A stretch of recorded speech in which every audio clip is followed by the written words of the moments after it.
I don't know when it came out, but the third season of Castlevania came out, and I binge watched the shit out of that yesterday. Oh, damn. I have watched none of that so far. You should watch that. It's really violent, isn't it? It's like what's more violent, that or Invincible? It's I would say the same kind of violent, the same level, except Castlevania is very Mortal Kombat. It's completely over the top, like super ridiculous, not like realistic, super stylized. You know. All right.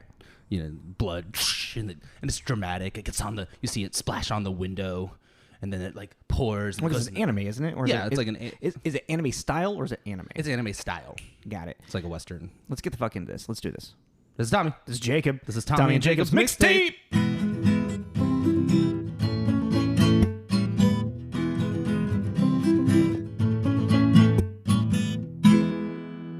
Hello, everyone. Yo, hello. That's Jakku Jacob, and this is Tommy Tatooine. Wow, was that off the top of your head right there? No. You've been planning that, haven't you? That was good. I like that. I actually liked that. It took a while to think of a J. Hey, Star Wars month. Wait, what? This is the May. This is the May. I love that so much. This is the May. So yeah, welcome back, everybody. Coming back, listening to us, coming around the town, around the planet. Get the Kessler rays. I don't know what I'm trying to say. Welcome to a galaxy not so far away. Yeah, or maybe we are. Maybe do you think we're like this is going to like other worlds? No. Other dimensions? Sure. Whatever makes you happy. All right. I chugged that Red Bull really fast. I'm feeling it already super hard. Welcome to our like 3-parter. Yeah. Well, 4-parter because last week's was the beginning of this. But this is like more continuity based. Yeah. So it's like we're doing 3 movies in a row. We're doing the sequel trilogy. If you didn't listen to us last week. So we're doing today we're beginning with The Force Awakens, and then we'll go Last Jedi and Rise of Skywalker. But today is all about Force Awakens. It has awoketh. The fourth have awoketh.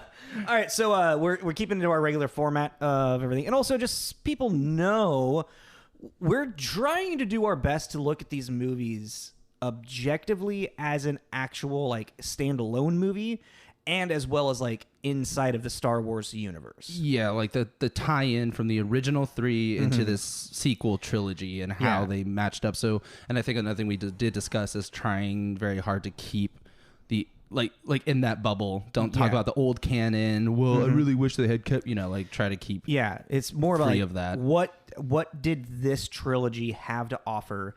Where was it successful and where was it unsuccessful? Yeah, so we're not going to be total dick fanboys about it. Yeah, we're not going to be like, it ruined my childhood. Yeah, this isn't going to be a... Why is there a woman lead? Oh my God. No, is that a thing?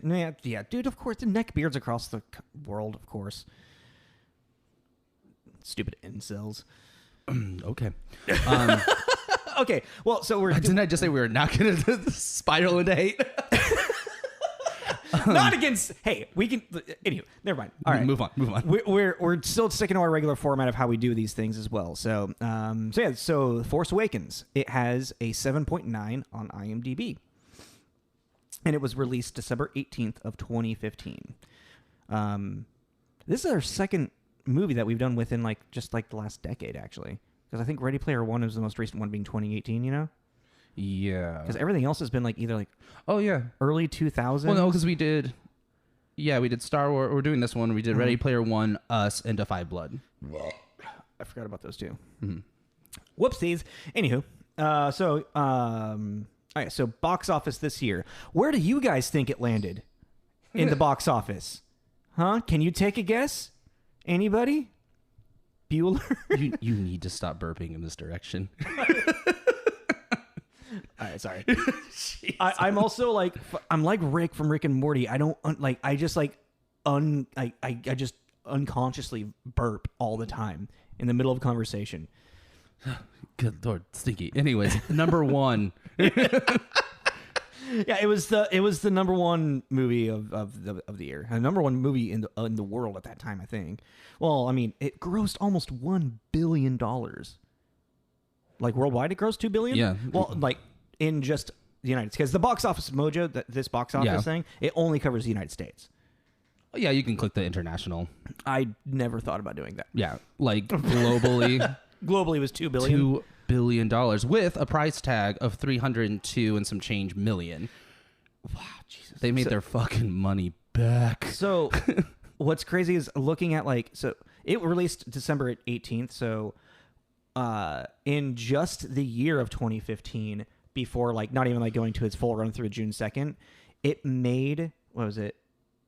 It almost made the same amount of money that Jurassic World made. Jeez. And Jurassic World's June 12th through November 19th run, literally in a week and a half, made $650 million. This is the best one we've ever done. Box office wise? Yeah. Oh, yeah. Which, is not that surprising when you think about it. This year was obviously superhero stuff, but big year for just franchises, because Star Wars, obviously, Jurassic World, Avengers Age of Ultron, Furious 7, yeah, Hunger Games. And Spectre came out this year. The last Bond movie that has come out. Mission Impossible, Rogue Nation. I get Ant-Man too, because it's part of the MCU, so yeah, that's still part of it. A lot of stuff came out this year. Yeah. The beginning of 50 Shades of Grey. Oh, look at that. How exciting. So I've been starting to do a new thing where I'm counting the amount of movies that I've seen in the top 100. Mad Max Fury Road came out in this year? I didn't realize that. And I think it's the closer it's going to get to like today's age, it's going to be a shorter time, because I've only seen 13 of the top 100 movies. Oh, wow. Yeah. I should start doing this too. Yeah, I figured once I do it, but yeah. Okay, you want to move into The Force Awakens Tommy synopsis?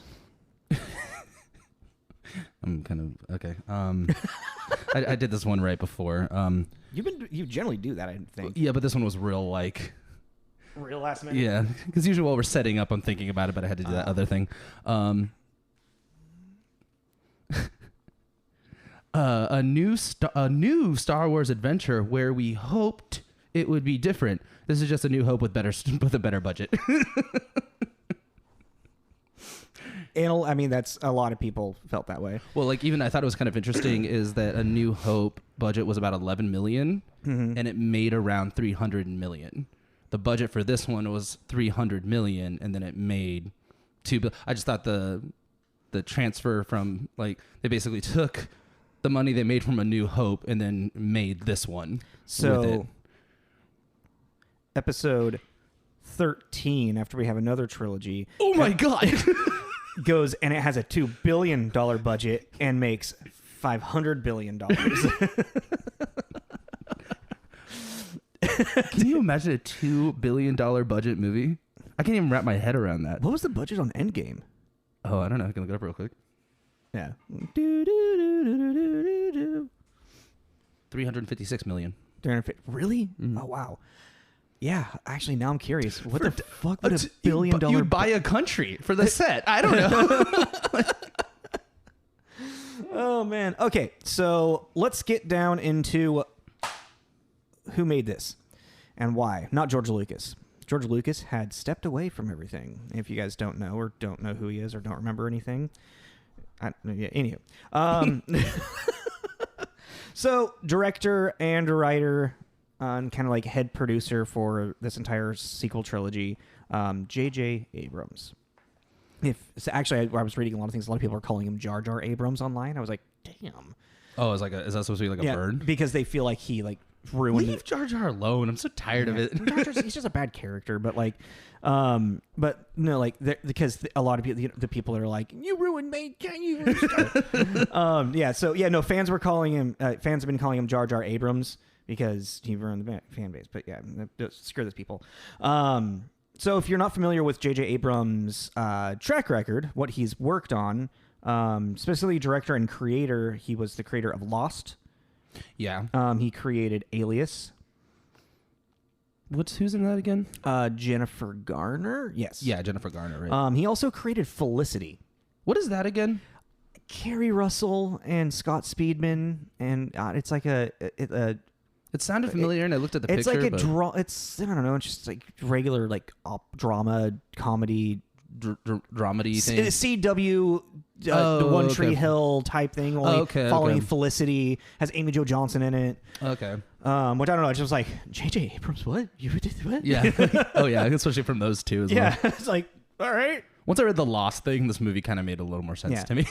And then he also he's producer and did the Star Trek reboot. Yeah, which I thought was kind of interesting to pick him strictly for that. I'm like, that's kind of Disney was like, sci-fi, do it now. yeah, but it's like perform. it's just, like I know a lot of people are like it's the same thing. It's not. No, And I could see someone that hasn't dived into both seeing it as the same thing. But I'm like, that's kind of too close. I mean, they were really close to each other, like in release. You mean? No, just like as for a sci-fi. Like, why didn't you get someone else that didn't really get their hands dirty with that? I really wish Dave Filoni would have been around for all of this. Yeah, dude. Oh my really god, different. if Dave Filoni would have done the sequel trilogy. Anywho, I do remember hearing Del Toro was up for it, and I was like, that would have been a weird Star Wars movie. Yeah, it would have. There was I forgot what the list was, but there was a couple other big names. Del Toro could do one, but I would say something like The Acolyte. Keep it like a dark kind of dark part of the universe. Then definitely Del Toro. And then of course, finishing off my list for JJ, Super 8, which I still haven't seen that. You haven't seen that? Mm-mm. That's the one with the kids in the train, right? Yeah, and there's like a weird like kind of monster thing with it as well. That was like in the train, it derails. Yeah. I think you would like it because it's also Spielberg was a pretty big producer on it as well, and it has that like old school like 80s 90s Spielberg kid fantasy adventure feel to it. Oh, cool! I'll check that out then. I'll go on my list. Going into writers, J.J. Abrams as well was still a part of the. I mean, so the writing stuff is interesting because like there's Abrams, Michael Arndt, Arndt,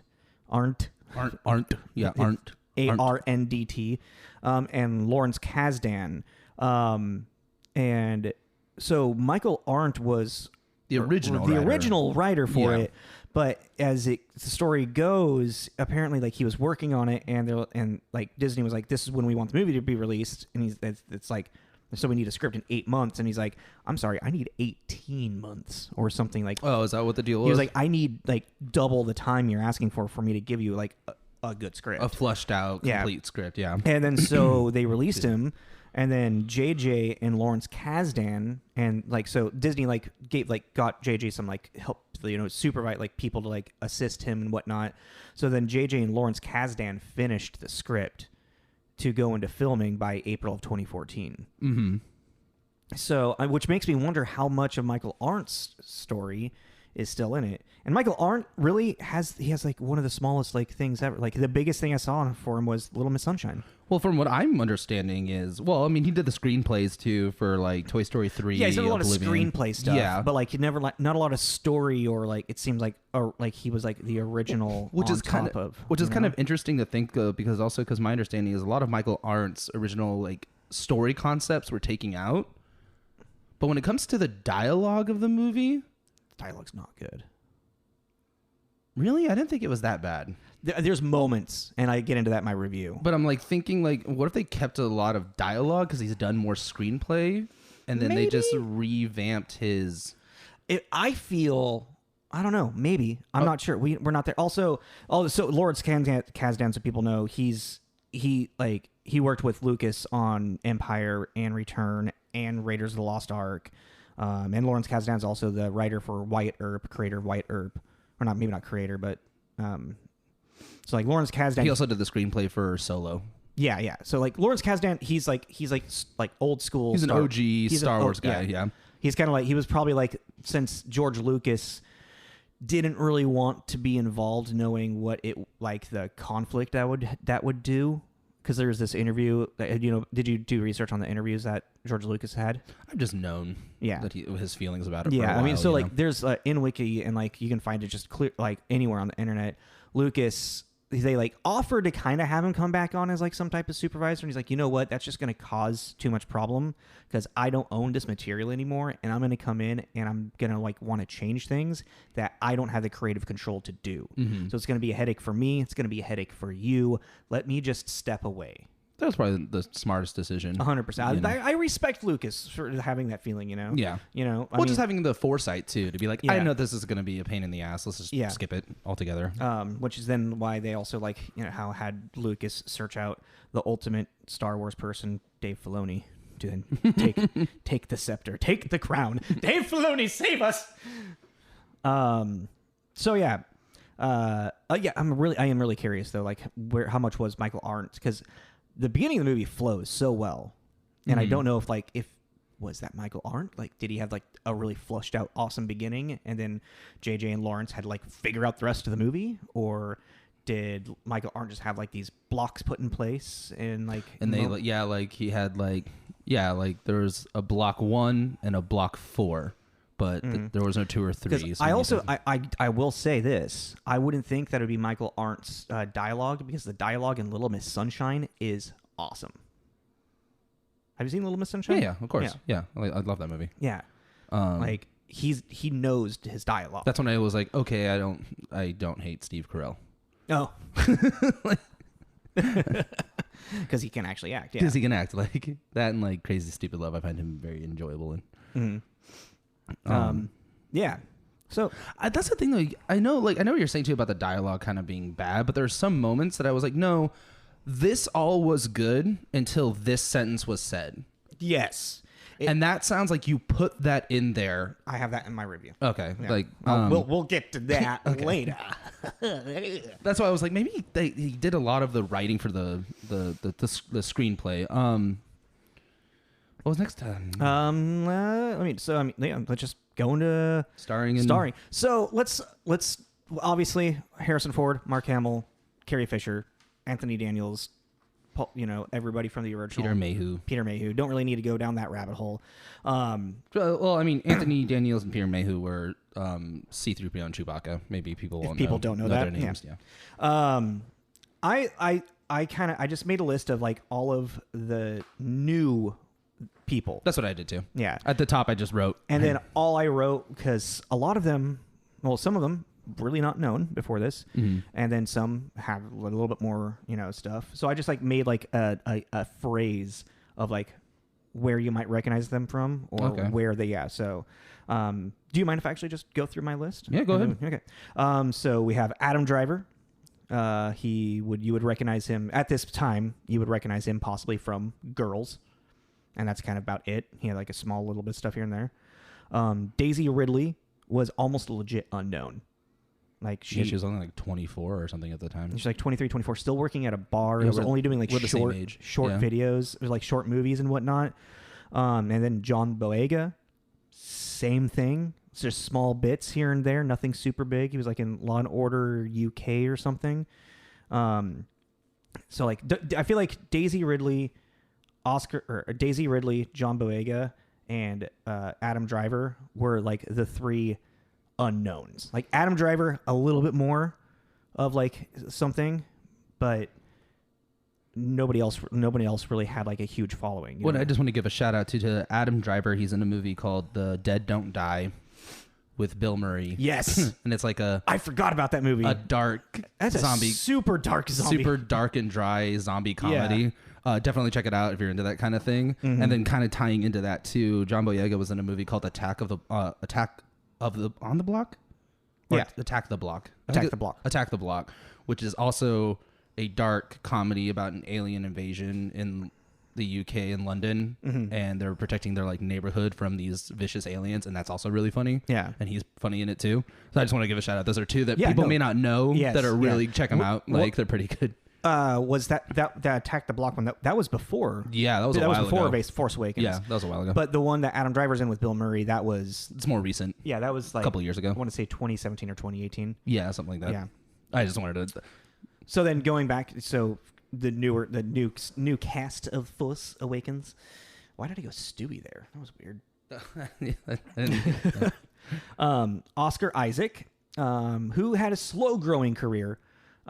You would he had been in some stuff before it. Did you write any of it down? Yeah, he was in Sucker Punch, Ex Machina. He was Apocalypse and X-Men Apocalypse, Annihilation. Well, did you have anything listed before Force Awakens? Can you think off the top of your head what that was? Which ones were those? I know Insight Llewyn Davis. Where is it? Oh, Star Wars Tours. Star Tours. Okay, so but that was in 2011. Okay, But that's funny. I didn't know Poe was that much of a character. he's not, because also Kylo is in. He's Adam Driver. Star Wars Tours is like this. It's like a continuating thing. So it started. What is that? I don't fully know. I tried to do a little bit of research on it, but it's like in 2011 they started this thing called Star Wars Tours that then like would get updated, Like episodic. kind of, yeah. Oh, So then it okay. would get updated, and then as the Force Awakens, They started adding yeah, those because characters into these it. characters didn't exist in 2011 Oh, okay. because they didn't exist until 2014 when they were casting everybody. Oh, okay. Interesting. So it's like, is it right or whatever? I don't know. I know. I confused. I had to do a little bit of a. I didn't really want to bring it up because it was like. I read it, but it was just a little too weird. I was like, okay, that's confusing. Okay. Yeah, it was kind of hard to follow, but yeah. No, like, yeah, he had some minor roles growing, and then Force Awakens he popped, and then he was like Apocalypse, and he's done other things that I can't remember off the top of my head because I didn't actually make a list of their stuff. Okay, next, Andy Serkis playing Snoke. I literally just wrote, just found out he was Snoke. Literally had no idea that he was Snoke. You want to know the weird thing? I assumed.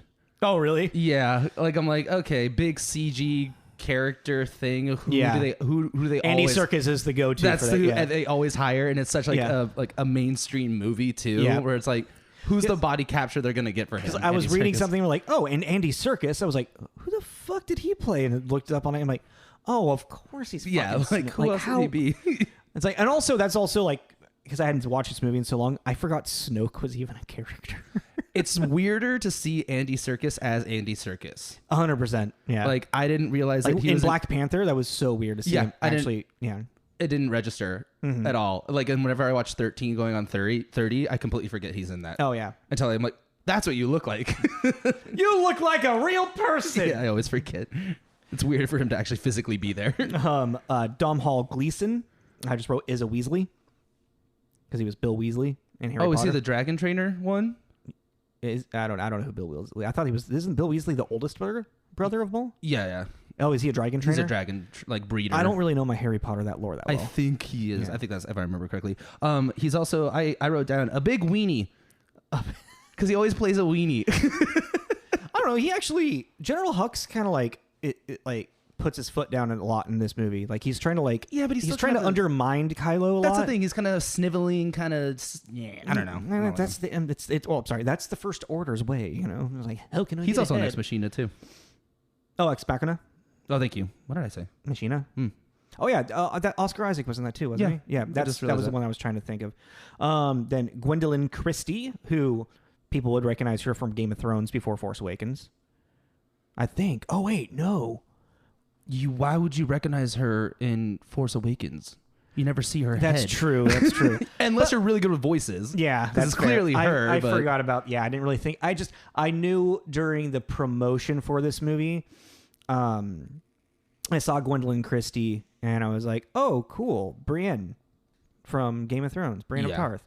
Because she was huge in the promo, and then that was also that Captain Phasm was a huge letdown because I felt like they put such a huge effort in promoting like Gwendolyn Christie, like female badass captain, like stormtrooper, and then has like 5 minutes of screen time. She was kind of like, well, not really, but I'm just gonna say this. She was kind of like, in at least Star Wars land, she was a Darth Maul.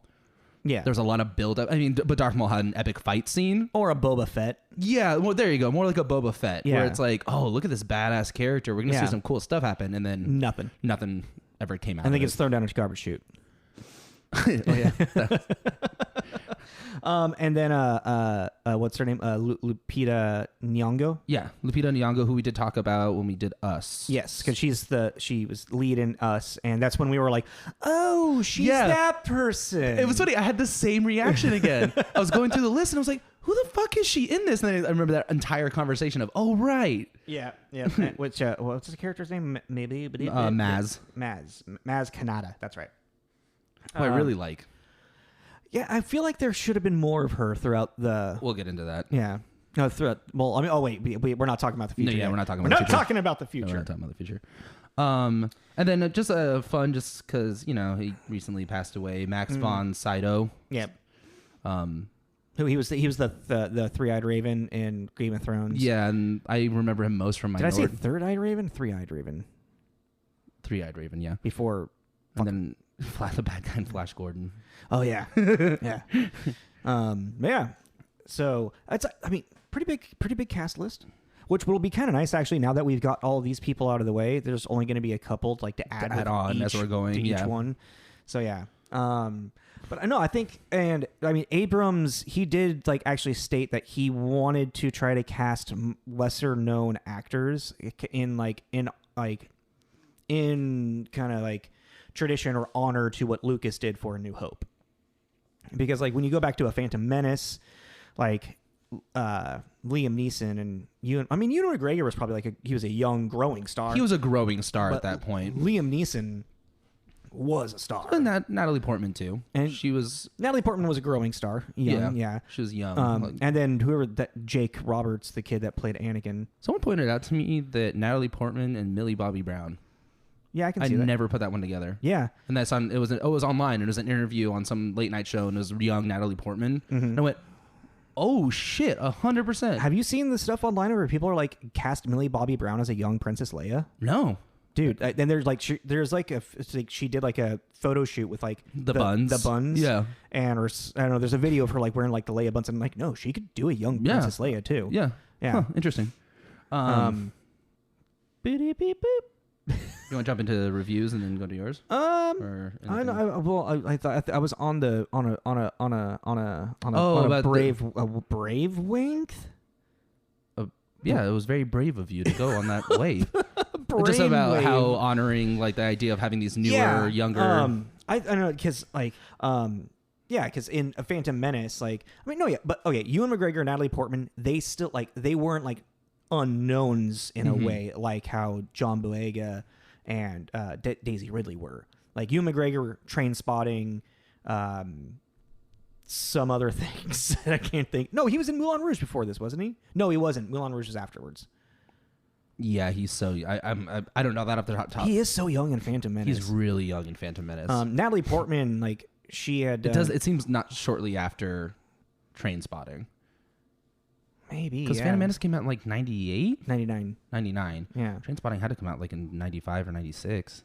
Or maybe earlier. 97. Something. No, he had a couple of movies that he had done in, he's Scottish, right? In Scotland. Yeah. Yeah. Because, it's shy being Scottish. Yeah. That was a terrible Scottish. Yeah, it was. But then Liam Neeson. Lillian Neeson. Yeah, man, I just can't pronounce. My articulators are shot today. Yeah. So literally the only people that are well known are the original cast from the trilogy before of Harrison Ford, Mark Hamill, and Carrie Fisher. Everybody else, I guess Andy Serkis, but whatever. Everyone else, it's they're not really well known. I think it was just a really risky choice. Also, it's a huge cast. Even thinking back into Phantom Menace, literally you're following Obi-Wan, Qui-Gon, young Anakin, and Natalie Portman, 4 people, and Jar Jar, I guess, every once in a while. So 5. We got 1, 2, 3, 4. All right, so I just don't know what I'm talking about. Well, I guess then you got Han and Princess Leia. It's a bigger cast, I feel, in my mind. Maybe it's a bigger one, but I don't think it makes it's not the plot is any more diverse because of it. I'm not saying anything like that. I'm just, okay. It's the same. I just went on a really random tangent for nothing, I feel, right now. Let's move forward. Okay. Oh, yeah. So we're going to switch into reviews. Tommy looked up some reviews, and then I will read my review. So this is going to be a little bit longer just because I found 3 that were just kind of interesting because of, they felt they're kind of different. So Matt Zoller Zeitz, I'm sorry if I'm mispronouncing that, from Roger Ebert. This new one, set 30 years after Return of the Jedi, is funny, touching, and surprisingly light-footed. It boosts a lot of elements from the past lore runs against the limitations of its own nature. And it goes on to say that basically because it's a Star Wars movie, it finds itself kind of stuck in a box, which I thought was an interesting kind of take on it. And then Mark Kermode from The Guardian, his review is really long and it's really interesting. I really recommend reading this one really specifically. But the tagline that the website puts are, our critic has never been a Star Wars fan. This time he laughed, cried, and cheered at a breathtaking sequel by J.J. Abrams with general heart and soul. But what's interesting about what Mark says in his interview, he goes in and is like, basically because of his age, he missed the original trilogy. Never, because of that, never got interested in the prequel trilogy. So this is like the first one that he kind of is like his first. This is intro to Star Wars. This is like his first intro to Star Wars. So there's even like a moment where he says, because I felt like a 12-year-old again, hearing the fanfare start and seeing the scrolling in a galaxy far, far away. And it's just really interesting to think about this. What we were talking about is trying to go into this completely clean slate. And it's an article from somebody that really basically going in with a clean slate, and it's a really interesting read. I think I remember actually hearing about this article when the movie came out. Oh, really? Yeah. I definitely suggest it. Again, his name is Mark Kermode from theguardian.com. Yeah. I would definitely check it out. It's pretty cool. And then just the last one, Justin Chang from Variety.com. It's pretty positive up until this point. Marvelous as it is to catch up with Solo, Leia, and the rest of the gang, fan service takes priority here over a somewhat thin derivative story that, despite the presence of two appealing new stars, doesn't exactly live the imagination anew. So it was interesting. It was like one really positive one kind of being like, this is my completely clean take on it, and one kind of being like, it's cool, but the story is kind of womp womp. But yeah, so I'll put those on our website because I really think that if you want to read it and have like completely different ideas of it, these are 3 really good articles. I like it. But yeah, those are the 3. Cool. So I tried my best on these reviews. So what I ended up doing is I have kind of like a bit like I approach it from it not being really a Star Wars movie to then being like, okay, now let's talk about it in the Star Wars world. Okay. So like it's not a super long review, but it's longer some from my other ones. All right. The Force Awakens is pretty damn good. It's not great, it's not innovative, and most importantly, as a movie on its own, stepping outside of the Star Wars lore and story, it does stand on its own metaphorical feet. Beginning with the shot of a Star Destroyer to the stormtroopers to the droid BB-8, the movie sets a good pace of introducing images and ideas that immerse us into a world that is not of our own. Even if I had no knowledge of Star Wars before watching this movie, I would quickly begin to understand the universe that this movie is presenting to me. There is good and there is evil, and they are at war. It does a really good job introducing the main characters with ease. You see who they are and what their conflict is in the universe they exist in, and you learn about the universe and the characters through each interaction and event that unfolds. Like most action movies, there's always another conflict to overcome right around the corner.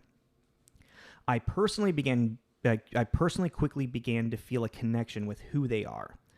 The downside of the movie is in the dialogue at points. Instead of leading us to reveals in action and circumstance, the dialogue force feeds you information about characters and the plot, almost insulting to the audience by making sure we know what's going on. An example, Han and Leia's conversation about Ben/Kylo. The movie ends on a cliffhanger, which doesn't help in completing a story in full circle or arc, but lends to itself with the knowledge that this is a Star Wars movie, and it's the beginning of a new trilogy. As a Star Wars movie, it's still pretty good. Nowhere near as good as some, but it does hold its own in the series. As mentioned before on how the story unfolds is what makes this movie enjoyable. The movie leans into more violence than its predecessors, an example, the stormtroopers wiping out an entire town at Kylo's orders. But I think that helps in making it stand out on its own. However, the lightsaber battles and the weight of the conflict doesn't feel up to par with the previous movies, even though it should, with Starkiller Base literally blowing up complete star systems. Ultimately, The Force Awakens does a really good job at setting up a new story for a trilogy and offers us another hope. Glad to hear that you liked it. Yeah. When I finished it, I was like, I pleasantly very much enjoyed that. Yeah, a lot more than I remember liking it. I mean, I remember liking when I saw it in the theaters, and then, I don't know, I know we'll talk about them more, but I think as the series continued, it just kind of started to put like a sour taste. Yeah. And I think maybe just a lot of like the negativity of like of a lot of fans just kind of like seeped into your own. But like, no, it was fun. It was enjoyable. But like I said, like that dialogue with Han and Leia, they're just like, that was brutal. Oh man. That was really, really brutal. It's like this, like we kind of already figured all this out, guys. Like, well, that's like the thing too, is like they're having this whole dialogue, but we already know what the thing is. They should have kept that whole finding out. Mm-hmm. We can spoil this, right? Yeah. Like the whole Ben Kylo being their child. Mm-hmm. They should have kept that whole thing out and then just had Han go up to Leia and talk about him, saw him, bring him home, yada, yada, yada. He turns the corner, yells Ben, even though you already know it had just been more. No, because I feel like that entire interaction, they were trying so much to do that Vader Luke in Empire thing. And what made that so is not knowing. You know, like there was no idea to know it, but like even like we know, but just like that final like, yes, it's confirmed, and he calls out Ben, and Kylo turns around. You're like, yes, this is what. Oh, it's real. It's actually real. Yeah, you know, like you would have been sitting there like, oh, it's definitely gonna be Kylo. Like, who else is it gonna be? Yeah. But it had just been a more emotional moment. Yeah, because then we could have been like just like called it. Yeah, not like I saw our son. Yeah. Like if they kept it very vague and just like, because you'd be like, him, who the even if you just started a moment of confusion for the audience, like what the fuck are they talking about? Yeah. Because in that point too, from all the fighting and everything, you might for a second have forgotten about that entire conversation until he turns the corner and yells Ben. Then you'd be like, oh, exactly. Fuck, you know, like right. They had this whole weird, confusing conversation. They were talking about the kid. Got it. You know, it just would have been. That was the one that really stood out to me, is like you really had a moment here and you really fucked it up. Yep. Really fucked it up. Well, and like kind of like leaning into kind of what I was saying about it, not like at the very beginning of my review where it's like it's not really innovative. Like Lucas has a quote where this is also part of that, like it's an hour-long interview he did with CBS News that he's like about the movie. He said they wanted to do a retro movie. I don't like that. Every movie I worked very hard to make them different. I made them completely different planets, different spaceships to make it new. And I think like what he's talking about with that is like, and I didn't really think about that. It's like, you know, from the introduction, from A New Hope, you get Tatooine, Death Star, Alderaan. Yeah, you never go to Alderaan though. The Alderaan gets blown up, right? Yeah, Alderaan is the one that gets blown up. And then there's whatever planet that they like have their base on. I don't remember what that one is. What base? Their rebel base. Like at the end where they're celebrating. Yeah. But like then like in Empire, then like Hoth is introduced, and then like and you're getting like the AT walkers, you know, and like and like it's like wow, yeah, no. Did you call an AT walker? Yeah, AT. I never heard anyone call that. I wanted to just say it real quick. I wanted to see your feeling.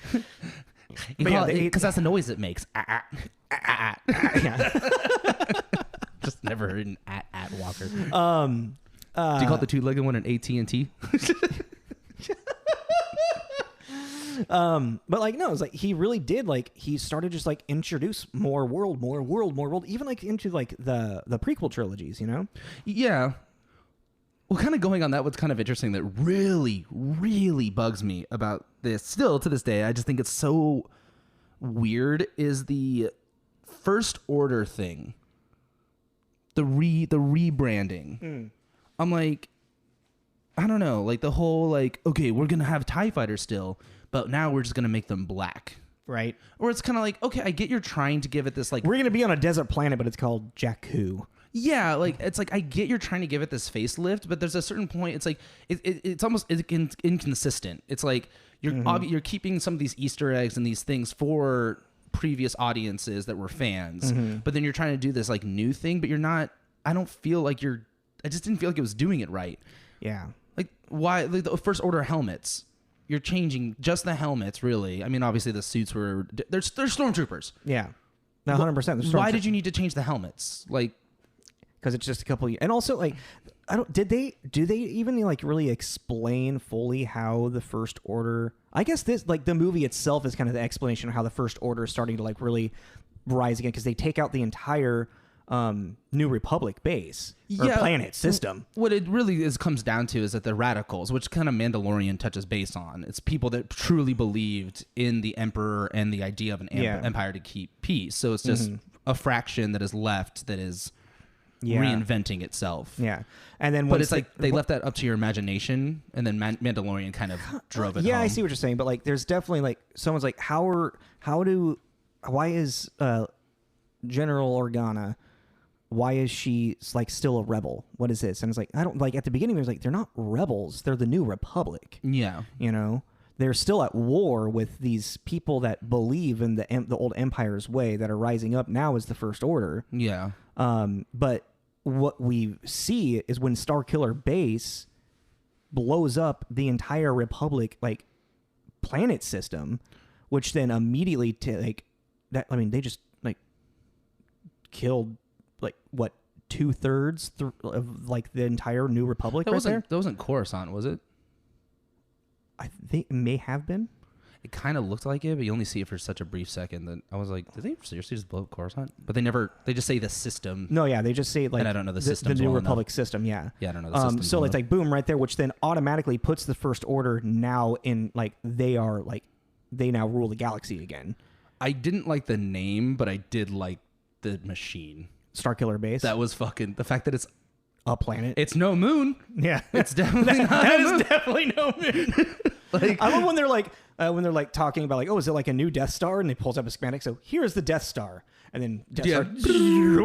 Yeah, like the bowling ball. It's like, oh, the Death Star is a moon to Starkiller Base. Yeah, Jesus Christ. Oh my God, what if the next one they have the Starkiller Base, but now then the Death Star will be like the thing that protects the Starkiller Base, so there'll be like a moon that's not a moon. And what if the Death Star is just like encapsulating around the galaxy, and we are living inside of the Death Star? And just sorry, never mind. Did I ruin your idea? Sorry, my bad. Anywho, where the fuck are we? I found it interesting with that like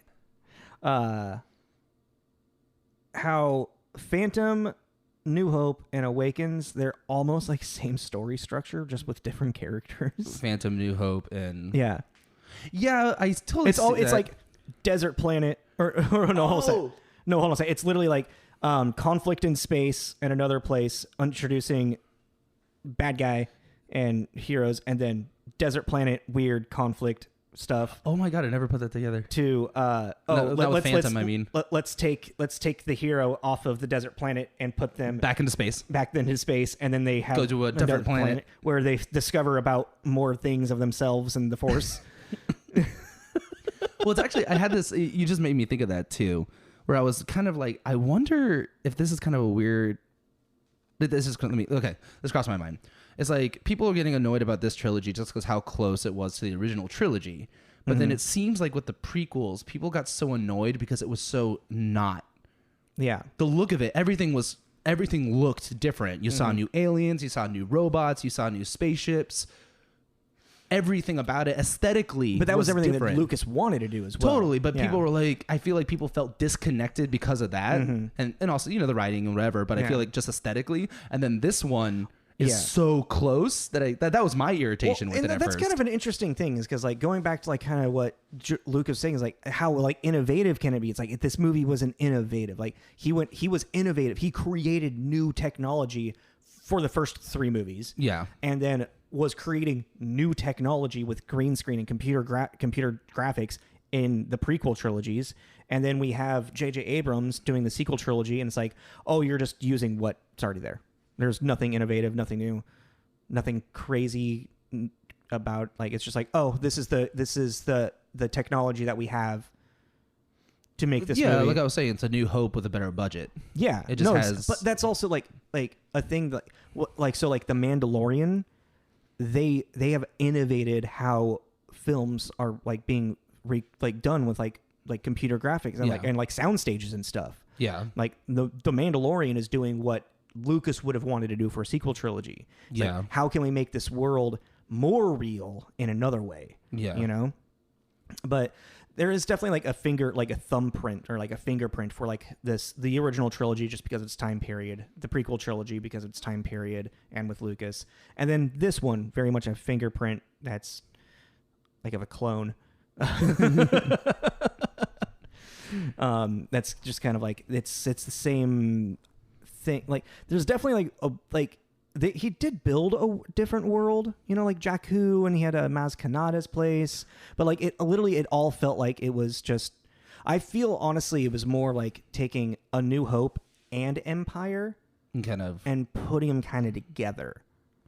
Yeah, I mean, because that's the thing too. The kind of similarities at moments were very comforting. Mm-hmm. To old fans, in my opinion, it was almost like a nice blanket. You're like, oh, that's nice to see that back, you know. But then there are other moments that you're like, are we really doing this shit again? Yeah. Like, I guess in this galaxy, they don't hear of like learning from your past mistakes. Like, come on, like, stop putting the thing to blow up the thing on the surface. Like, I don't get it. Like. Should we move into kind of what the story of this movie was? Because we're just kind of talking about it like you know. Hey guys, have you seen A New Hope? You got it. Yeah. Well, no, it's actually really interesting thing is like the entire like premise of this movie is the search for Luke Skywalker. Yeah, which is also very interesting because they kind of cut down. They cut down Mark Hamill's time in the movie because they didn't want him to be a distraction because they felt that he took over the. What was it? Who was it? I read it on Wikipedia where they wanted to make him a MacGuffin, and if you aren't familiar with what a MacGuffin is, it's like a plot device that is like super important for the story, mm-hmm. but is also super insignificant. So like the importance of finding Luke Skywalker is there, but Luke Skywalker's absence makes it insignificant. Oh, okay. Well, then that kind of negates what I was going to say. I was like, y'all talking about him the whole time. No, just put exactly. him in the fucking movie. Well, because what the writers were saying, like they wanted to use him as a MacGuffin because as soon as like, let's say you introduce Luke halfway through the movie now becomes about Luke. Because they found Luke. Exactly. Yeah. When they want the story to be about Rey and Finn. Yeah. And Poe kind of. I thought like Poe's character is really weird. Like they don't show him get saved or anything, and it's just like he's just there, you know. I found it funny. I felt like Luke's personality was kind of split between the three of them. I can kind of see that. You have like the Jedi, then mm-hmm. you have the pilot, and then you have like the young individual trying to figure out his place in the universe. Yeah, yeah. Which I mean, both Rey and Finn both have that, but I just mean from mm-hmm. like a very like simplistic point. You know, the Jedi, the pilot, and the young individual that's not sure where they are supposed to be. The internal conflict of where they're supposed to be. Yeah, you know? Yeah, I get that. Yeah, yeah. I just had that feeling because I was what I was trying to do is I was like, okay, so Rey's Luke, Finn is Luke, huh? Finn is kind of like Luke too.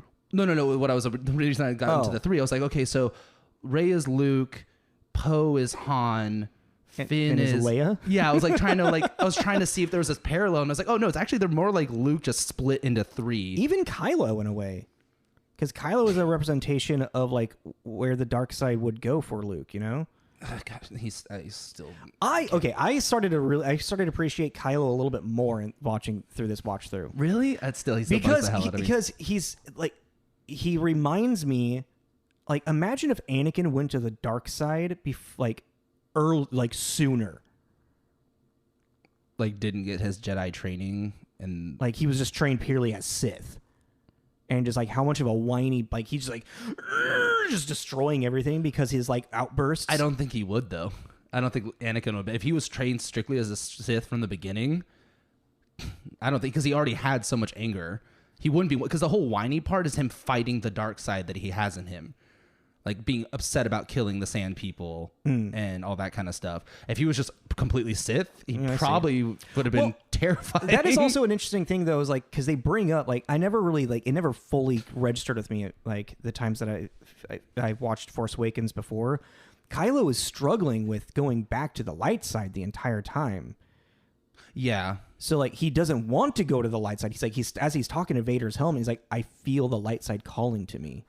That whole praying to Vader's helmet grandfather thing really doesn't make sense to me. Yeah, no. He's like the biggest betrayal of the Sith. Why are you glorifying him? I wonder if he doesn't know the true story of it. Oh, that he killed the Emperor. Oh, yeah, because I guess the only one. No, but Luke would have told him. Oh, we're going into the future. We can't do that. Well, I mean, we do know that Ben was trained by Luke in this movie. We have that knowledge. Yeah, but we don't know like the strict details of everything. So I think it's teetering. Okay. I feel like we're pretending that those other two movies haven't come out yet. But I feel like I could like from this movie, knowing that that Luke was training him. I don't know if Luke would like. I think Luke wouldn't let him know like Darth like. Maybe he would have because he knows that Vader is his grandfather, which is also that's kind of weird. He's like, I'm sorry, grandfather. And it's like, unless, maybe he's connecting with Vader more like because Vader and Anakin are technically like two sides of the same person. Yeah. As Kylo, he's connecting with Vader. Not but Anakin. at that point, he should have called him Lord Vader, I feel like. Instead of grandfather? Yeah. He's like, help me, Lord Vader. Well, because get fucking JJ on the phone and tell him how you fucked it up. No negativity. That was one of those like moments. The writing. That's because that's the thing. It was really really hard to keep this in its own little compartment, but then trying to connect it like you said it on its own. It's a enjoyable Star Wars movie. Well, an enjoyable movie because like at the very beginning, like one of my favorite moments is when the blood goes on Finn's stormtrooper helmet. I feel like it's the first blood you ever see in Star Wars. I think it is too. Yeah, really. I think so. Which also immediately points out, and this trooper is now changed forever. Mm-hmm. It's not just like, it's like it's so symbolic to like this. There's something about this trooper now. They're going to stand out with the blood. And also the entire time you can tell like scared to shoot. Everybody like is just realizing this entire time, I don't believe in the way of the First Order and they're going to murder me. Yeah. I still don't understand exactly why they stopped using clones, but maybe the Bad Batch will get into that. Yeah, they're kind of doing it right now. Well, because it's like the whole... Like Finn explaining that basically he was taken from a family and then conditioned, like brainwashed and conditioned into being a soldier. It's like that seems like an extra step. Just grow him. You already were doing that. I'll just quote from the Bad Batch right now. Tarkin said, "I can raise them from a young child, or like find them as needed, and it is less than half the cost of what I'm paying. It's just cheaper. It is it's less than half the cost in keeping you on making these clones. Okay. I can go and enslave an entire planet, and it's cheaper than paying you to make me clones. We broke our rule. What? We broke our box. Which one? The box about keeping with New Hope and this. I feel like we can, because Bad Batch is all before this. Yeah, but never mind. Anyways, I was gonna try because we're trying to make the connection between Return and Force. Well, we started talking about clone troops. I know. That was my bad. I just realized. I'm like, shit. Well, I mean, okay, so we still haven't even like talked about what. Like, okay, so the movie introduces with Finn as the trooper. He's like freaking out of what's happening while Poe is on this planet and getting the key to find Luke Skywalker, or the map to Luke Skywalker. There's a droid with some plans. Yep. And they need the plans. And the droid needs to go run away and hide on a desert planet. Before the Empire, the First Order, before Vader, Kylo Ren goes after him. And then Poe gets captured. Well, Han Solo never gets captured. And then, it does. Not at the beginning of New Hope. Oh, no, not in New Hope. That's in... When is he getting Empire. tortured? Is it the Empire? Empire, when Boba... he gets... Yeah. Anywho. Okay, but I feel like they do a good job of introducing Finn, and you sympathize with him. No, Finn's really that's a really a really brutal scene. Yeah, that was really. It's also just like the amount of sorry, like seeing their blaster bolts hitting the troopers. You're actually seeing the trooper armor kind of blow and damage and shit. Like this movie is a lot more violent than the other ones. But then they quickly go and introduce Rey, and real quick when they meet Poe, that whole do I start or do you start talking? Do you remember that? They put him on his knees in front of Kylo. Oh, yeah. And apparently, I was like, how do we do this? I heard that was ad-libbed. Oh, really? I don't know how true that is, but I'm gonna pretend it is, because that's they're just staring at it. They're staring at each other for a minute. It's actually a little too long. Yeah, just kind of an awkward stare, and he's like, how do we do this? Do I start talking or do you start talking? And then Kylo starts talking. He goes, I'm sorry, it's really hard to hear with all the whatever that is, augments or whatever. He's like, it's really hard to hear with what's going on over here. Which apparently Adam Driver almost nearly impossible to see in that helmet. Oh, really? He was tripping over shit all the time. That whole scene in the forest when he's looking for Rey. Apparently he was eating shit. Just couldn't see. He's like Vader, just can't control the force, stumbling around. Anywho, but then we get to cool introduction of Rey. Yeah, so she's obviously a trash scavenger, and just a poor little orphan. Trying to get their money on a desert planet. Yep, by themselves, waiting for their family. Apparently, not farming though. Whatever the fuck they farmed. Metal. No, Luke. Oh, Luke. Oh, yeah. I said not farming. They're scavenging. Yeah, they're scavenging. Working hard for that half portion or quarter portion of bread. Yep. Of soda bread. Yeah, the bread that was actually kind of cool watching it. Yeah, it was actually it wasn't CG'd, it was a tube. There was it was a sack inflating while another tube was taking out the water. Yeah, it was oh, cool. Yeah, it was actually cool. They wanted to they didn't want to do CG for that for whatever reason. I think it was more can we can do this, right? And they just do some. I feel like there's a lot of actual in-camera effects. I feel like in this movie, especially in these three. Yeah, you know. Yeah, and then Finn and Poe, Finn gets Poe escape, or they escape together because Finn's, he's going against the First Order, knowing he's going to get killed. He's like, either I get the fuck off here, and here's a good pilot, and he's a pilot maybe. Yeah. We can escape together. And that's when they crash on Jakku after escaping. And Rey, Finn, and BB-8 all run into each other. Yeah, because Finn gets Poe's jacket, and BB-8's looking for Poe. Rey runs. Oh, no, Rey saves BB-8. Rey's face when she's chasing after Finn is awesome. Oh, when she's like ah! Yeah. I was like, that is not a flattering face, but you're terrible. If a grown woman's chasing at me with a stick, making that expression, I'm running. I like how he's too you're the one chasing me with a stick, and I was like, yeah, you definitely run from her. When's the first time the Force is mentioned in this movie? Is it through Harrison Ford? Is it through Han? I believe so. When they're on the Millennium Falcon. Yeah, that's the first. I think that's the first conversation about it. Yeah, because Finn and Rey are both oh, the Force exists. Whoa. Yeah, because they thought kind of Han did. Yeah. It was all he even admits too, space wizards and all that kind of stuff. It's really I mean, also again, it's kind of being A New Hope again, but they're also they know who Han is. Because he's a war hero. He's a war hero. I did like that though too. Mm-hmm. When they're talking about him, they bring up the smuggler, the war hero, the general, because he was in those movies. Basically, he was one of those kind of characters, depending on what the situation was. Exactly. Which was interesting. I was like, oh, that was kind of cool writing. That's BB-8. The First Order knows that BB-8's on Jakku, so they start blowing up everything, trying to get BB-8. Finn thinks Poe is dead. So literally when Poe, I don't like this because they put so much effort in making Poe this going to be this really cool badass character, and he is at the end of the movie, but there is no character arc for Poe really. It's it was just weird because of the whole kind of anticlimactic death. Mm-hmm. Obviously the climactic, the plane, the TIE fighter crashes, but him just oh, and then it sinks, and Poe's dead, and then he just kind of wanders away.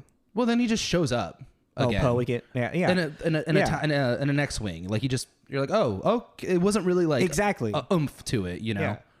Like it was really strange. Like, and then like you just get like a quick explanation, like, oh yeah, no, I woke up at night and you were gone and the ship was gone, and then I just like found a way back over here, and then I started back on trying to find BB-8. Like, okay. Well, I mean, take it as it is, I guess. I mean, it's the same thing of how did they get fucking Anakin's lightsaber? Well, that's a story for a different time. Yeah, they don't explain it in this one, but Maz Kanata does like allude, like, I will tell you at the right time type thing. Do we ever find out? We're not talking about the future movies. Just yes or no. We don't have to talk about it. I can't remember. Oh, okay. I don't remember ever finding out, but I really don't remember. I think it is explained. You got to, right? I would just imagine you can't so. just leave that. Yeah. Especially how he lost it. I'm like, yeah. You got to explain. I feel like what's more important to really talk about for this movie is the journey that Kylo Ren, Rey, and Finn go on their separate ways, and they're on their own separate adventures. Yeah. So like Finn, who's trying to redeem himself from being First Order and first trying to run and hide. Yeah, I wouldn't also say redeem because he did not act on the violence in the village. I think it's more removing every part of the First Order and every trace of it in his life. Because the entire movie, he's like, we need to get as far away from these people as terrified. possible. He's like, you don't like, he knows what they are capable of. He's seen it. He's kind of been a part of it, you know? Yeah. Rey, who really, I think Rey is more like accepting destiny because she just magically knows how to fly the Millennium Falcon and like is an amazing pilot. Kind of like they do connection of like Anakin, you know, and like he's an amazing pilot because he's just natural connection with the Force. Yeah. So they don't ever explain that, but like that's kind of like the alluding thing. Yeah, and then like her like tech savvy I was attributing it to her being a scavenger. Yeah, so she's taking things apart and knows how to put them back together. Yeah, and knows like what she's been doing it since a child. Yeah, so she knows what she's looking for to sell. So she knows what part does what. And in a weird way, might just naturally be a good pilot from just being around it for so long. Yeah, you know. Because like with the helmet on, she puts the helmet on. Maybe she just imagine. I don't know. Because there's really no to lead to her being Force sensitive. It's not even until you're at Maz Kanata's place, and then all of a sudden she hears the calling to the saber. Yeah, the Ian McGregor cameo. Yeah, he's not. Just so you guys know, he's not in it. You just hear his voice. Because like you don't even really get like I'm trying like in A New Hope, you don't even really get like Luke at being like Force sensitive. Like it's literally just Obi-Wan saying like your father was a Jedi. Yeah. Oh, actually, that's an interesting point. Like, he's like basically like I'm assuming that you are a Jedi because your father was a Jedi. Yeah. Right? He never really does anything. Obi-Wan's like he's a Sky. Like Obi-Wan's like, oh, you're a Skywalker. You got this fucking Metachlorian count. But like no, he's like he knows that Luke is going to be Force sensitive. So like Obi knows he can start training Luke. Yeah, and I guess also Obi can sense the Force, so he would know if Luke didn't have anything in him. Exactly. But you don't see any like really like it isn't until Luke uses the Force to destroy the Death Star that you actually see Luke's like ability with the Force. Yeah. So then with Rey, we don't really ever see her use her ability with except for the Force. I guess like you see her first connection with the Force when the lightsaber calls to her. Yeah. And then when Kylo starts to try to do her thing, then you're starting to, it's like, it's without words, you are figuring out like, oh, Rey has something to her. Yeah, and it's kind of cool that they kind of brought back more of the mind part of the Force, not just moving objects, but connecting with the astral plane, I guess. The psyche of like the psyche, the ESP, the ESPN. It touched into the energy of the Force that connects everything. Yes. Not just I can lift table and give you apple. No, cut pear, peel pear, feed through fork. He'd be very angry. I hate sand. It gets everywhere.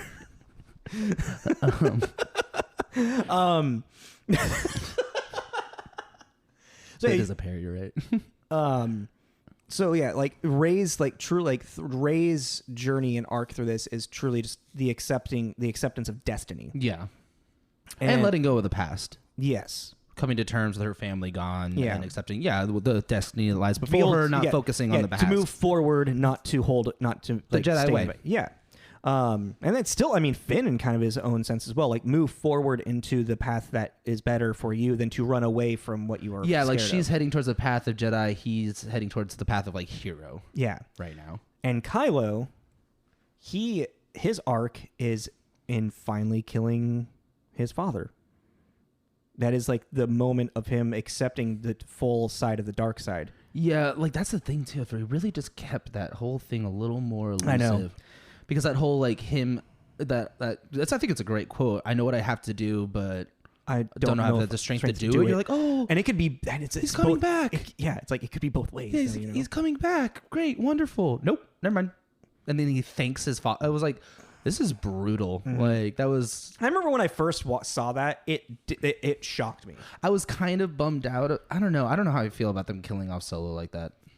I think that's the perfect way. You know, I wanted something a little more.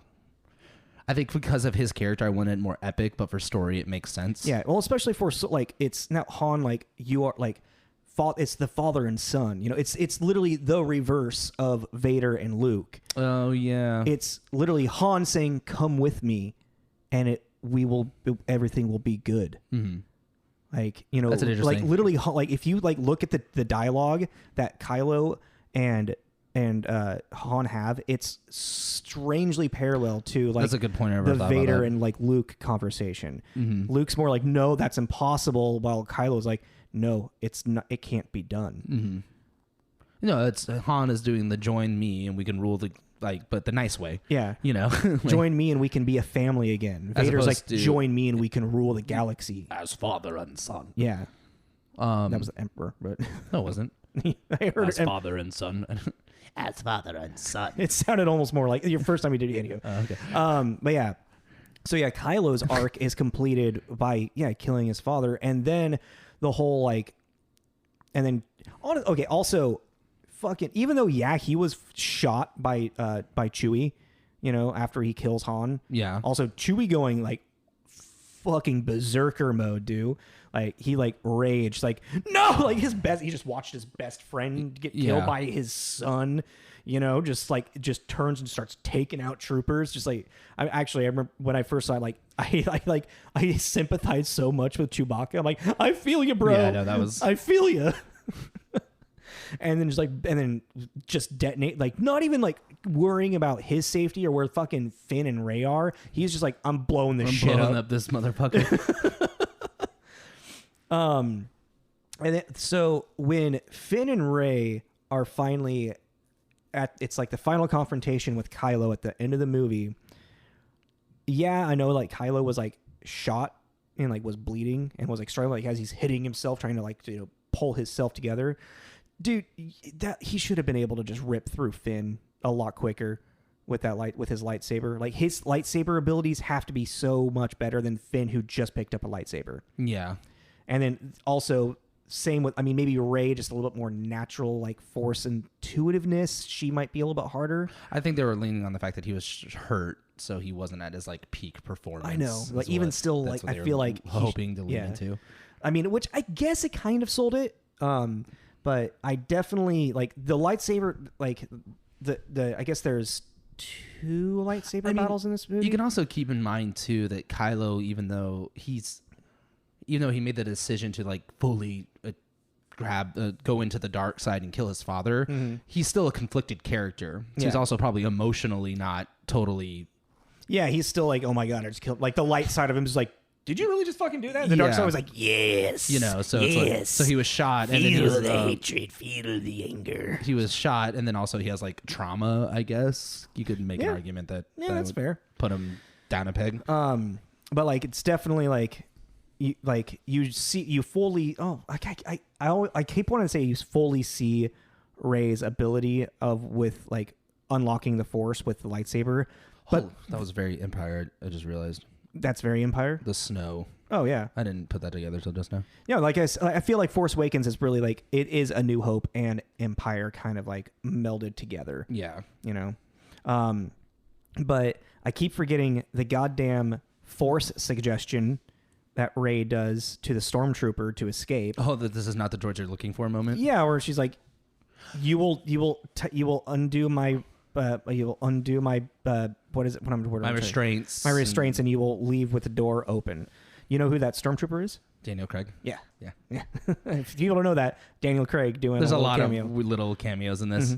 But like, it's like, how does she know how to do that? That's the thing. Is there some weird like story about like, hey, yeah, so when Obi-Wan met Luke Skywalker? No, it's like I found it really cheeky, but I found it funny in a lot of ways, mainly because she like obviously had this really awkward little mind battle that they were having while she's in the restraints. So I think she's like putting it together that, oh, okay, I'm obviously some kind of force sensitive. I have this mind thing, and she's you're tied to a chair. What does it hurt? Just give it a shot. Yeah. It's like, just try. It's like, yeah, what's the worst gonna happen? He's gonna punch me in the mouth. Like, he's not gonna kill me. He's gonna say no. Yeah. What are you doing? And then continue guarding you. Like, it's like, yeah, just all right, give it a try. Like, finding the logical answer in this. Yeah, but it couldn't hurt. So this all leads up to R2 finally waking up, which I think R2 woke up because I feel like R2 is strangely, I think R2 is a force sensitive droid. I'm going to go into some non-canonical shit here. Because I don't know why or how, but I feel like because he doesn't wake up until all of a sudden, like, the presence of Rey is there. Or maybe it's the presence of Luke's saber. Because even like when BB-8 shows up, who has the key to the rest to the map that R2 has? He's got to be picking up on something force. No. Maybe it's no. It could be. It could be. He could be waking up to a different force frequency, because Leia has it, but he knows that one. Mm-hmm. He's been around that one. Yeah. But then Rey shows up and she's kind of unlocked this hidden thing inside of her. So maybe he's picking up on that. Mm-hmm. Or it could be the lightsaber, because also the lightsaber, obviously. Well, I mean, there could be a force intuitive droid. If the lightsaber is, I guess that's the crystal in it. Yeah, but it could be. I always connect to, like, it wasn't until Rey's presence at the base when R2 woke up. Yeah, and like if you think about it, R2's been around a lot of Jedi. Exactly. Like a lot. And Anakin, he was He's Anakin's smart. droid. He was Luke's droid. And he's an AI. Mm-hmm. Maybe he can. That'd be kind of cool. If R2 is a force-sensitive droid. And he can like pick up on frequencies of different, like he basically, like he can sense, you could find other Jedi with him because he can sense different frequencies. That'd be cool. That would be. Oh, I like that a lot. I'm sticking to it. Yeah, like that's my canon. That'd be really cool. I'm sure we're gonna get shit for that one, but I don't give a fuck. I like that a lot. And apparently BB-8 was kind of the original design for R2. Oh, that's like interesting. a concept art idea for like him. old school. Yeah, that's cool. But I think at the time they just didn't have a way to do it. That makes sense. Yeah, you know. So this all leads to then finally they have the map to Luke, and then. Sorry, just C-3PO's introduction. Oh, Master Solo. Master Solo. You must not have recognized me with my red arm. That was a cute C-3PO moment. I love C-3PO. He's Anthony Daniels actually kind of described C-3PO as the characters, like, everybody could be on the ship and there would be a meteor coming. Or like there'd be like an asteroid coming and like everybody would be about to die and everyone would be like panicking or trying to figure something out, and C-3PO would be the one that walk up to the one and be like, oh, there's a large asteroid coming towards us. Oh my. He's Captain Obvious. Yeah. So yeah, and then Rey. I do like that they were able to get Peter Mayhew in here for a few scenes. That was cool. Before he passed away. Well, also he pretty much any scene where Chewie's sitting. That's him. Yeah, he couldn't handle the weight like as much anymore because he was older, but it was just nice that they were able to get everybody like back, like the good guys at least. Yeah. Leading it. So yeah, that's everybody, right? Yeah, right. It's just the 5 of them. Yeah, Anthony Arnold, Peter Mayhew, and then Fisher, Hamill, and Ford. Okay. Other than like all the little people they had to play R2 that nobody really knows of. No, what's his name is in this somewhere? Who is he? Who? Willow? Yeah. What's his name again? Chadwick? No. Shit. Oh wow. What yeah. is his name? Fuck. Not Chadwick. No, that's No, like his last name, something like that. oh. Warwick Davis. Warwick. Yeah, that's right. Apparently he's somewhere in here and has a little cameo. I can't remember who he is though. I don't know if he's. It's at some point during when they're on the Rebel base or the New Republic base. Yeah, there's just a lot of like little, like, and it was kind of cool too. It was But just Warwick like was an R2. R2. Warwick was an Ewok. Yeah. Yeah. I was just thinking of like the old old crew, like who's still around that like isn't going to be in this. I was about to be like, there's no Obi-Wan. Yeah, and of course there's no fucking Obi-Wan, dumbass. Well, they during that whole, actually, it was really cool watching with subtitles. Is like when Rey was entering into that weird like force. That was a cool scene. Force realm or whatever. You're hearing like quotes from the past Star Wars movies. Yeah. Like even there's one with like Mace Windu too. Yeah. Mm-hmm. Yeah, I saw like Mace there's Windu. a Yoda, Mace Windu, Obi-Wan. Yeah. I was like, whoa, actually, I never caught that before. Well, because it's so fast. Yeah. You need to have the subtitles on to really catch it, Yeah. I feel like. I keep trying to like wrap up the movie, and you keep going on to other things. Sorry. Okay, wrap it up. Because finally, Rey, they have the map. They have the map to Luke, and they just send Rey, which I think is, as opposed to like Leia has to stay and be general because the First Order has risen in huge amount of power. You know what? No, not general. Princess. She is Princess Leia. She is goddamn royalty. She is still princess, but she's right now general. I just like what they said. She'll always be a princess to me. Yeah, I like that. I'm like, yeah, no, she's royalty. Don't forget it. And then Poe and Finn. Well, Finn, they don't really ever say like, "Oh, Finn's gonna be okay." You just kind of assume Finn's gonna be okay. Yeah. And then Poe obviously is gonna stay and like fight with Leia. So yeah, Rey with the Millennium Falcon, and also you mean fight together? Yeah. I'm like, wait, what did I miss? They're fighting? Why are they fighting? I do like that they're like Solo. Han does say quickly like to Rey that Chewie likes her. Mm-hmm. Like because they're planning on like maybe being like a trio together, like in their space smuggling or whatever. Like Han's just like, Chewie seems to like you a lot. It was so an article pointed out it was a bummer that Chewie and Leia didn't hug. Oh, they did. No, well, after Han's passed away, Leia and Rey hug.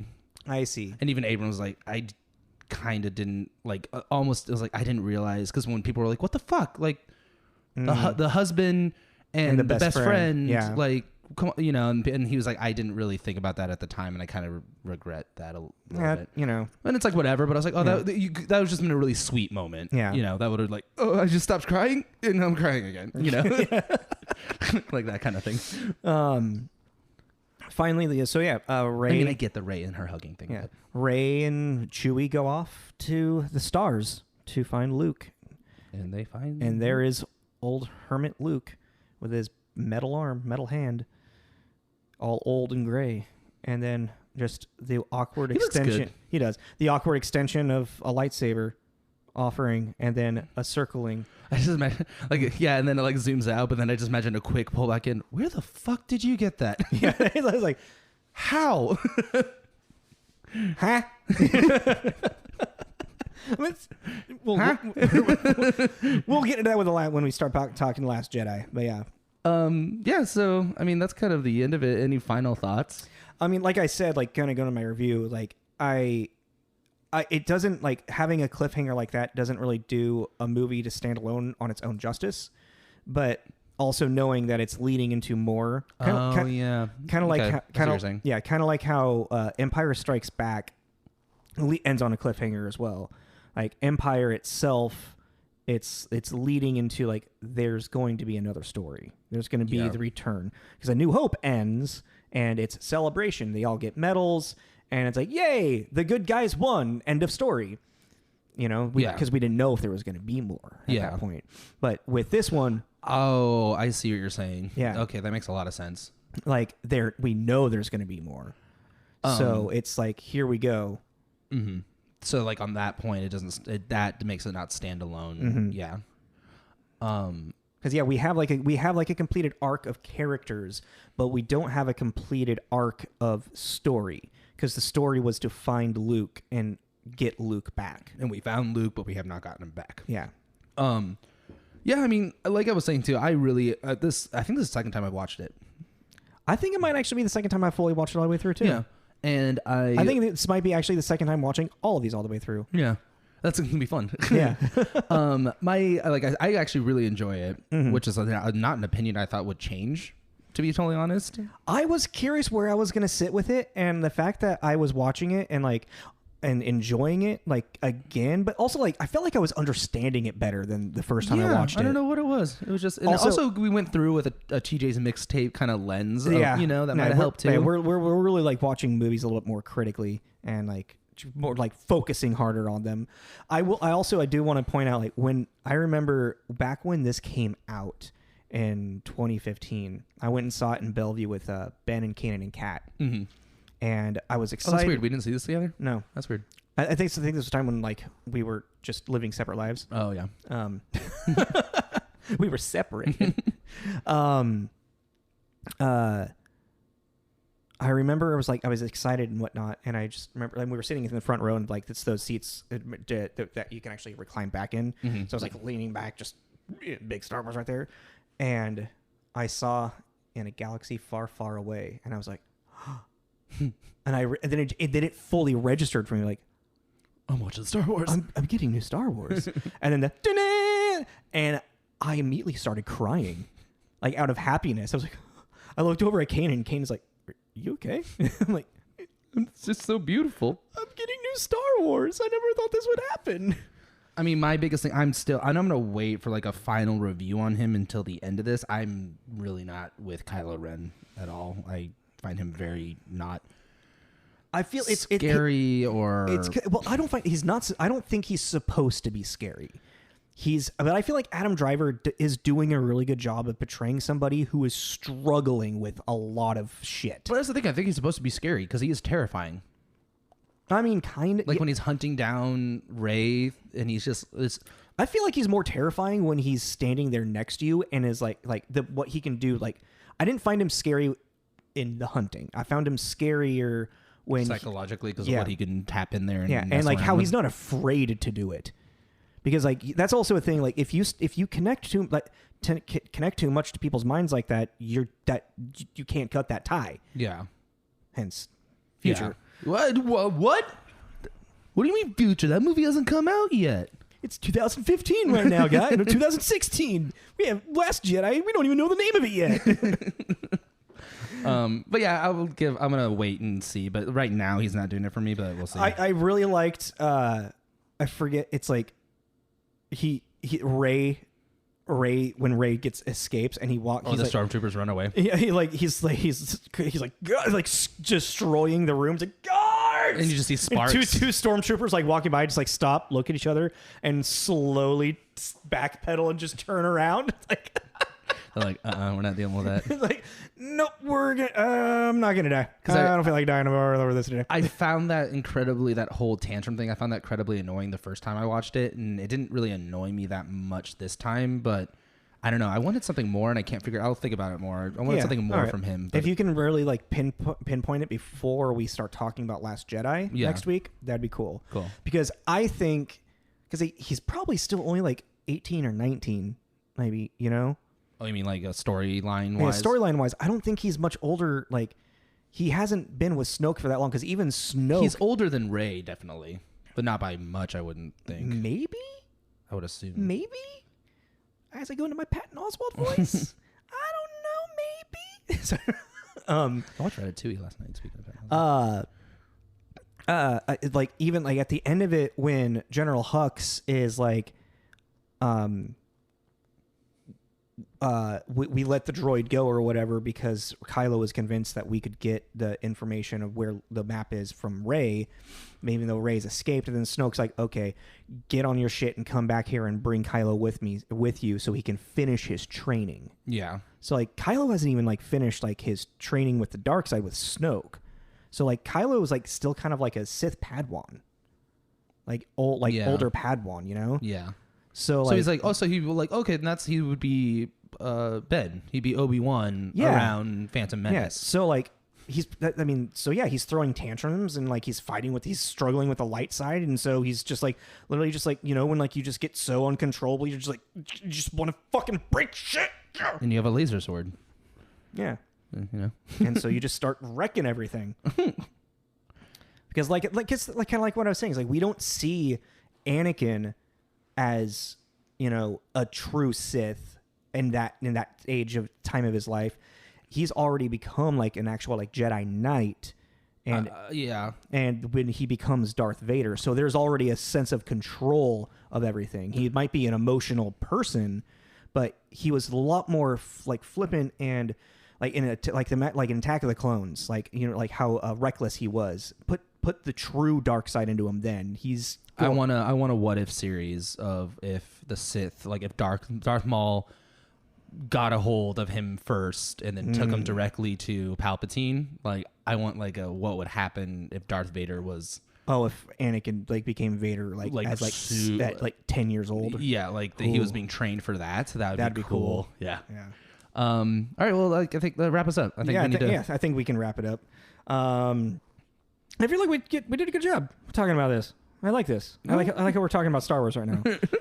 Actually, and planned, not like the first few episodes. Yeah, where it was just like, hey, welcome to the Star Wars show. We're going to talk about Star Wars again. Guys, thank you all for listening. I still need to remember. We need to remember to say this at the beginning of the episode too, to like and subscribe and tell friends and. And next week, like we said, we'll be doing The Last Jedi because we're going in episodes order of 7, 8, 9. Yeah, so join us next week for Rian Johnson's The Last Jedi. Last Jedi, cool. What's the last one called? Rise of Skywalker. Rise of Skywalker, cool. Which I need to find Duel of the Fates because I want to talk about that on Rise of Skywalker maybe as well. Okay, cool. All right, guys. So yeah, this is Tommy. This is Jacob. This is Tommy and Jacob's mixtape. Have a good night. Peace out.